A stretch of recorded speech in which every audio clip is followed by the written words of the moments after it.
జీహెచ్ఎంసీపై CM Revanth Reddy సమీక్ష జరిపారు. జీహెచ్ఎంసీలో జరుగుతున్న పనులపై ఆరా తీసిన సీఎం రేవంత్ నిర్లక్ష్యంగా ఉన్న కాంట్రాక్టర్స్ ని ఉపేక్షించకూడదని అధికారులకు కీలక ఆదేశాలిచ్చారు. తెలంగాణ మున్సిపల్ అడ్మినిస్ట్రేషన్ పై సమీక్ష నిర్వహించారు ముఖ్యమంత్రి రేవంత్ రెడ్డి. దానిలో భాగంగా జీహెచ్ఎంసీ పైన రివ్యూ చేశారు. ఈ సమీక్షలో మంత్రులు Ponguleti Srinivasa Reddy, Ponnam Prabhakar, GHMC mayor Vijayalakshmi, CS Shantikumari, GHMC commissioner ఆమ్రపాలితో పాటు పలువురు ఉన్నతాధికారులు పాల్గొన్నారు. జీహెచ్ఎంసీ పరిధిలోని రోడ్లు, ఫుట్పాత్ల డెవలప్మెంట్, క్లీనింగ్, ఇతర పనుల పురోగతిపై అధికారులను వివరాలు అడిగి తెలుసుకున్నారు. ఈ సందర్భంగా కీలక వ్యాఖ్యలు చేశారు సీఎం రేవంత్ రెడ్డి. టెండర్లు పొంది పనుల్లో నిర్లక్ష్యం వహించిన కాంట్రాక్టర్లను ఎట్టి పరిస్థితుల్లో ఊరుకోవద్దని అధికారులకు ఆదేశాలిచ్చారు.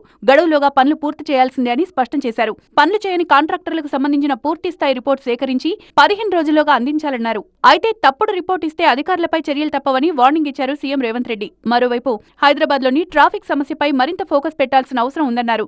అవసరమైతే ట్రాఫిక్ స్ట్రీమ్ లైన్ చేయడంలో వాలంటీర్స్ ను ఉపయోగించుకునే అవకాశాన్ని పరిశీలించాలని అధికారులకు సూచించారు. హోర్డింగ్స్ మాదిరిగా వారికి ఉపాధి కల్పించేలా చర్యలు తీసుకోవాలి అన్నారు. ఆసక్తున్నవారి వివరాలను సేకరించాలని అధికారులకు స్పష్టం చేశారు సీఎం రేవంత్ రెడ్డి. మొత్తంగా ఇప్పటికే హైదరాబాద్ అభివృద్ధిపై రేవంత్ సర్కార్ స్పెషల్ ఫోకస్ పెట్టింది.